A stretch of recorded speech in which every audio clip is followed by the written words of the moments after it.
Good morning student. अब आपका chapter 10 है प्रदूषण की समस्या। क्या अपनी सुख सुविधाओं के लिए मानव ने प्रकृति का संतुलन बिगाड़ना शुरू कर दिया है। प्रकृति पर प्रहार करने का दंड मानव को विविध रोगों और प्राकृतिक आपदाओं के रूप से मिला। ग्लोबल वार्मिंग से धरती ने अपने सामान्य ताप से आगे बढ़ रही है।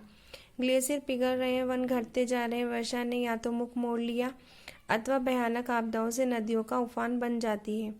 जीव जंतु की अनेक प्रजातियां नष्ट हो गई है। अब देखना यह है कि बढ़ते प्रदूषण की यह सुरसा किस किस को निगल कर रहेगी। प्रदूषण एक समस्या है, उसके निजात पाने के लिए हमें उसके मूल कारणों पर ध्यान देना होगा। विलासिता के जीवन पर नियंत्रण करना होगा, क्योंकि जिन कारणों से कोई रोग होता है उसे निदान पर ही रोग समाप्त होता है। प्रदूषण शब्द का कोशगत अर्थ है नष्ट करना, चौपट करना, बर्बाद करना या अपवित्र करना। आज प्रदूषण शब्द कोशगत अर्थ से आगे जाकर वातावरण को दूषित करना इस अर्थ में प्रयुक्त होता है। प्राकृतिक वायु, जल और अन्न को चौपट करना, अपवित्र करना प्रदूषण की परिविधि में है। वास्तव में प्रदूषण बढ़ती जनसंख्या की विभिन्न आवश्यकताओं की पूर्ति करने में संलग्न विज्ञान की देन है। इसे औद्योगिक समृद्धि का अभिशाप भी कह सकते हैं।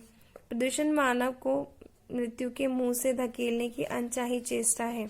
ये बीमारी को बिना शरीर में प्रवेश करने देने की सुविधा है। इसे भी आगे चलकर कहे तो प्रदूषण प्राणी मात्र के अमंगल की अप्रत्यक्ष कामना है।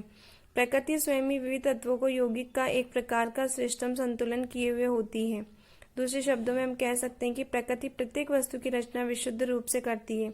वायु, जल और भूमि सभी ऐसे जैसे पर्यावरण के अनुसार होने चाहिए, अथवा जैसा स्थान विशेष का पर्यावरण हो, प्रकृति उस रूप में प्रदान करती है। यह महत्वपूर्ण भी है और लाभदायक भी, परंतु संख्या में बढ़ते हुए मानव हाथ, मानव मस्तिष्क और मानव बस्तियां इनमें अपनी सुविधा के अनुसार परिवर्तित करते चले जाते हैं। पूर्व काल से ही जनसंख्या वृद्धि के साथ साथ अधिक भूमि को रहने के योग्य बनाया जाने लगा। विज्ञान और प्रौद्योगिकी को पूरी तरह से उत्पादन बढ़ाने में लगा दिया गया। उत्पादन केंद्रों के लिए अधिक स्थान में कच्चे माल की आवश्यकता होने पर वनों को सफाया होने लगा। इससे प्रदूषण से बचाने की पर्यावरण की क्षमता स्थिर हो गई। उत्पादन के साथ अवशेष अथवा व्यर्थ पदार्थ संग्रहित होने लगे। विशाल स्तर पर होने वाले औद्योगिक उत्पादन से कचरा एकत्र होने लगा। वर्तमान समय में देखा जाए तो कचरा मशीन युग की भयंकर समस्या हो गई है। इस कचरे का निस्तारण करने में क्रम में या तो इसे जला दिया जाता है अथवा धरती में दबा दिया जाता है अथवा खाइयों में भराव के रूप में फेंक दिया जाता है। इससे मृदा प्रदूषण, वायु प्रदूषण, जल प्रदूषण अपने भयावह रूप से विस्तार पाने लगे हैं। पर निरंतर बढ़ते कचरे से कई नगरों, नदियों में अन्य स्थानों के प्राकृतिक सौंदर्य को लील लिया है। जिन वस्तुओं के जलने से विभिन्न प्रकार की गैसें निकलती, धुआं निकलता है, वे स्वच्छ वायु में घुलकर प्रदूषित करती है तथा उसकी शुद्धता का नाश करती है। मोटर वाहनों, जनरेटरों आदि से निकलने वाली carbon dioxide, nitric oxide, sulphuric acid और शीशे के तत्व निकलकर हवा में घुलते रहते हैं। वे प्रत्येक जीव को प्रभावित करते हैं। भारत के महानगरों की भीड़ वाली सड़कों पर शायद 6 बजे 8 बजे तक इतना प्रदूषण होता है कि उससे दम घुटने लगता है। वायु प्रदूषण में मिली गैस किसी सीमा तक हानिकारक हो सकती है। इसका भोपाल त्रासदी का एक बड़ा उदाहरण है। देश में कारखानों से गैसों का रिसाव यदा कदा होता ही रहता है, जिससे वहां काम करने वाले और स्थानीय निवासी बुरी तरह प्रभावित होते हैं। यदि किसी नगर में वहां के कारखानों से गैस का रिसाव हो जाए तो उस नगर में विध्वंस प्रलय में कम नहीं होता। वायु प्रदूषण में श्वास संबंधी रोग उत्पन्न होते हैं, जिनमें दमा, जुकाम, खांसी, फेफड़ों का कैंसर आदि का प्रमुख है। सिर दर्द, तनाव, आंखों में जलन निरंतर अनुभव करने वाले प्रदूषण पीड़ित हजारों की संख्या में अपाहिजों का सा जीवन बिताने का विवश हुए रहते हैं। शुद्ध वायु जीवन जीने का अनिवार्य तत्व है। इसे विषैला करके क्या हम अपनी कब्र स्वयं ही नहीं खोद रहे हैं। ऐसा लगता है कि प्रदूषण के भयावह स्थिति उत्पन्न कर हम अपने विकास का विनाशी कीमती पर विकसित कर रहे हैं। इससे तो सभी असमय मृत्यु का ग्रास बनेगा। जिसके पास सुविधा के साधन है वह कुछ वर्ष अधिक जी लेंगे, परंतु अंततः प्रदूषण की प्रचंड अग्नि सभी को भस्म कर तो करेगी ही। पर्यावरण को स्वतः शुद्ध करने रखने वाले साधन ही हमें शुद्ध नहीं है और तो और उसकी निरंतर हानि करते जा रहे हैं। वह साधन हरियाली, पेड़ पौधे, पर्यावरण का संबंध माता पुत्र का सा है। जिस प्रकार माता अपने दुग्ध से पुत्र को पोषण देती है, उसी प्रकार पेड़ पौधे अपनी ऑक्सीजन से पर्यावरण को स्वस्थ रखते हैं। जिस प्रकार माँ बालक की शरारत और उद्दंडता को समा करके उसके प्रति किए उपालभ को भी पी जाती है, उसी प्रकार से पेड़ पौधे मानव द्वारा छोड़ी गई हानिकारक गैसों को उद्रस्त कर लेते हैं। परंतु आवश्यकता को इस बात की है कि बढ़ते प्रदूषण पर धरती बंजर न होते अपितु देश में भी विस्तार बड़ी मात्रा में हो तथा नगरों गांवों में बड़ी संख्या में वृक्षारोपण हो। अब जल प्रदूषण को लीजिए। औद्योगिक संस्थानों का कूड़ा करकट, रासायनिक द्रव्य से निकलने वाला प्रदूषित नालों से होता हुआ नदियों में जा मिलता है। इससे अतिरिक्त खेती के प्रयोग किए जाने पर कीटनाशक रासायनिक खाद्य जल में घुलकर भूमि के भीतर से होती हुई भूमि का जल की परत में जा मिलते हैं।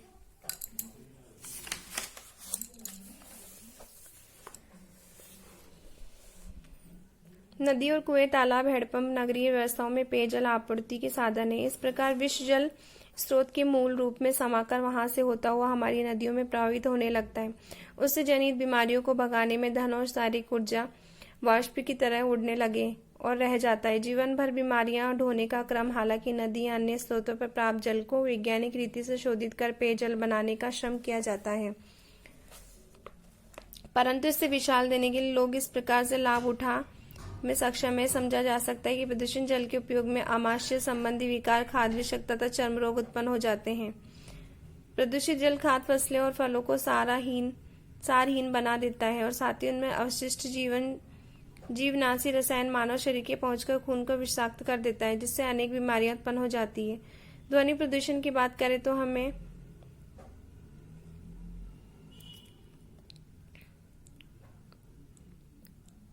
उनमें हाल जानिए तो निरंतर कर्कश कान फोड़ ध्वनि के संपर्क में रहकर ऊंचा बोलने और सुनने के व्यस्त हो गए हैं। शायद वे पक्षियों के चहचहाने और नदी की कलकल की कल्पना में नहीं कर सकते। हमारे वातावरण में कुछ प्राकृतिक ध्वनियां स्वतः उत्पन्न होती रहती है, जैसे पक्षियों का चहचहाना, पत्तों का हवा में हिलना, टकराना, वर्षा की रिमझिम हवा की साए, परंतु जब भी इनमें तीव्रता होती है उनका संयम टूटता है और मधुर लगने वाली ये ध्वनियां भयावह हो जाती है। भयाप्रद ध्वनियों को वास्तव में ध्वनि प्रदूषण कहा जाता है। तेज ध्वनि को हमारे कान असहनीय मानते हैं। इससे उनके पर्दे फट जाने का भय होता है, जिससे व्यक्ति सुनने की शक्ति खो बैठता है अथवा यह शक्ति क्षीण हो जाती है, जिससे बहरा होने की भयावह स्थिति उत्पन्न होती है। प्रातः काल से हम ध्वनि प्रदूषण का शिकार होने लगते हैं। समय धार्मिक स्थलों की आदि में लाउड स्पीकर बजाए जाते हैं। कभी इन पर लंबी अवधि के कार्यक्रम भी चलाए जाते हैं। जहां पर लाउड स्पीकर की ध्वनि प्रत्यक्ष जाती है, वहां ध्वनि की तीव्रता प्रदूषण का संकेत देती है। इन पर अंकुश लगाने पर हमारा धर्म आड़े आ जाता है। इससे अतिरिक्त मोटर कारों, ट्रकों, बस, स्कूटर और हवाई जहाजों को आदि की आवाजें व स्थलीय वाहनों की तेज हॉर्न, तेज गति से दौड़ने वाली रेलगाड़ी, कल कारखानों में बजते भोंपू मशीनों की आवाजें ध्वनि प्रदूषण फैलाती है। संगीत की मधुर ध्वनि है जहां चित्त शांति व खुशी प्रदान करती है, वहीं दूसरों के वाहनों का शोर चित्त अशांति, व्याकुलता, तनाव उत्पन्न करती है, जो विविध व्याधि मीन्स होता है बीमारियां का वाहक बन जाता है। वास्तव में शोर वह ध्वनि है जिसे पसंद नहीं करते तो ऐसे नहीं होती है। अधिक तीव्रता व प्रबलता की ध्वनि को शोर का रूप ले लेती है। शहरों के खुले वातावरण में 30 डेसिबल का शोर हर समय रहता है। कभी यह 50-150 डेसिबल तक बढ़ जाता है। उल्लेखनीय है कि किसी सोए हुए व्यक्ति की निद्रा 40 डेसिबल के शोर से घुल जाती है। अकेले दिल्ली में सड़कों पर दौड़ते वाहनों पर एक कर्कश कोलाहल के करीब 1.25 करोड़ की आबादी में से अधिकतर लोग शोर जनित रोगों से शिकार लोगों को फुसफुसाहट सुनाई नहीं देती। 50 डेसिबल का शोर हमारी श्रवण शक्ति का प्रतिकूल प्रभाव डालता है। दीपावली चलाए जाने वाले पटाखे शोर 200 डेसिबल अधिक होता है। ध्वनि प्रदूषण चित्त अशांति, तनाव, बहरेपन का असर, चिड़चिड़ापन, हृदय रोग व अनिद्रा को जन्म देता है। इससे मानव असहिष्णु हो जाता है। जरा सी बात पर झगड़ा और गुस्सा करना, मारपीट करना उसकी आदतें बनने लगती हैं, जो किसी समाज में शांति व्यवस्था के कैंसर का काम भी करती है। प्रदूषण की इस घोर समस्या से निदान पाने के लिए हमें उन कारणों का ध्यान देना होगा जिससे कि उत्तरदायित्व बढ़ते ही और शहरीकरण विलासिता के जीवन का नियंत्रण करना होगा। जिन कारणों से कोई रोग होता है उनके निदान पर ही रोग समाप्त भी होता है। वे विष का भी सेवन करते हैं और उनकी प्रतिरोधक मतलब रोकने वाली दवा से उपचार भी करते रहते हैं। ऐसे तो विष का प्रभाव समाप्त नहीं हो सकेगा। हमें चेतना होगा कि सभी जनों को अपने प्रदूषण बढ़ाने वाली आदतों का नियंत्रण करना होगा। कुछ बड़े कदम उठाने होंगे, अन्यथा महान पछतावे के अतिरिक्त कुछ ना हाथ लगेगा। तब ये युक्ति चरितार्थ होगी कि अब पछताए होत जब चिड़िया चुग गई खेत। धन्यवाद।